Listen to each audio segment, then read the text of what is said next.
I'm Allie Palmer, and this is One at One, a bite-sized chunk of revolution.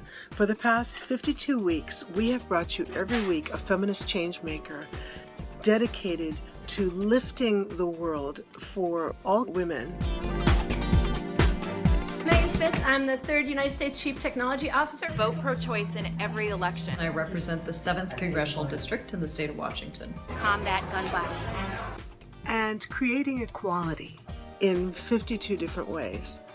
Now that we're in year 2, we're going to be slowing down the pace a little bit so we can concentrate more on certain people, certain actions, and certain information that we really want to make sure that we're getting out.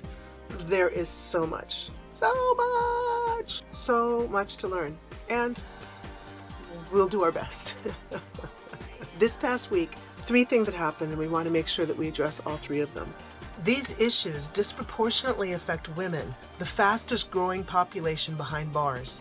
Number 1, New York State is the worst in the nation for the practice of discovery when it comes to a criminal justice trial. Discovery is when everyone is allowed to look at the evidence. The prosecutors are allowed to have the evidence against a defendant for a year, 2 years, from arraignment to the actual trial. The prosecutor is allowed to have all of the evidence at that time.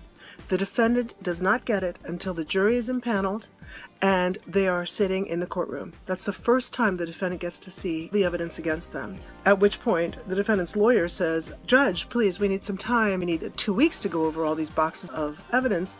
And the judge, because the judge has a huge docket and a lot of cases to get through, generally will only give them 48 hours. So 90 to 95% of all cases in New York are plea bargaining, which means that someone who is not even guilty, but who can't afford bail, who can't afford any more time spent in jail, will take a lesser plea, even if they're innocent.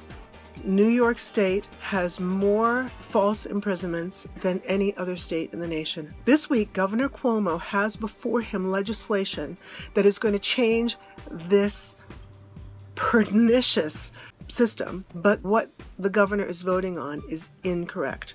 We need to call and we need to let them know. The links are below. Number 2, the immigration fight and how desperately important it is for all of us to be engaged in this fight. It's about our businesses that are built on making sure that detention centers have people in them that our tax dollars are paying for. It's about finding out clear facts. The third thing is I wanted to say thank you to every single person who took part in the One at One Minute of Silence for Women's Equality. Not just from Maine to Hawaii, but our friends in Germany, in South Africa, in France, in Canada, in India, everyone who stood with us for that 1 minute to envision a world of women's equality, to set those goals so we can start achieving them, and to stay connected with those who felt like the march was not for them. The power we're looking for is for all of us.